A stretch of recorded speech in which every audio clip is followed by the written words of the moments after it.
Parents have been checking up with me about whether they really need to bring their teenager in every year for a checkup. Well, let me examine that concern and provide some advice on this important topic, since annual visits for teens to a healthcare professional should occur more frequently than they actually do. Think about it.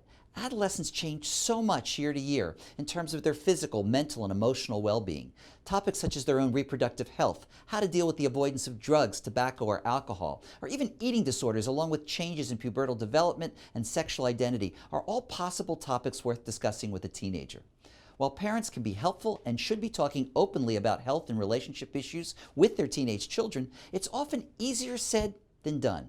And that's where your teen's healthcare professional can enter and have a discussion at least annually with your teen on these topics and more. In addition, your teen's healthcare professional might become that role model and mentor your adolescent needs to stay healthy. He or she might also be the one person your adolescent can turn to ask difficult questions confidentially and honestly when it comes to disclosing struggles that may be happening with health problems, relationships, peer pressures, or even emotional difficulties.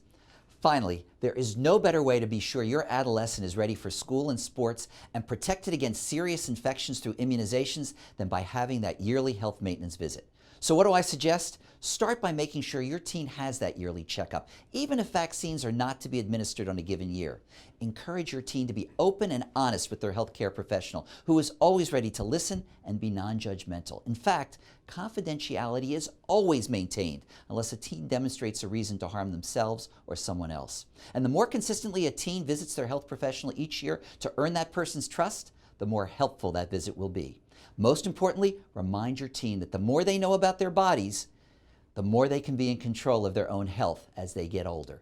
Hopefully, tips like this will be easy ones to check up on when it comes to insisting your teen visit the doctor, not just when they're physically ill, but for that yearly visit to ensure they stay physically and emotionally healthy in the year ahead.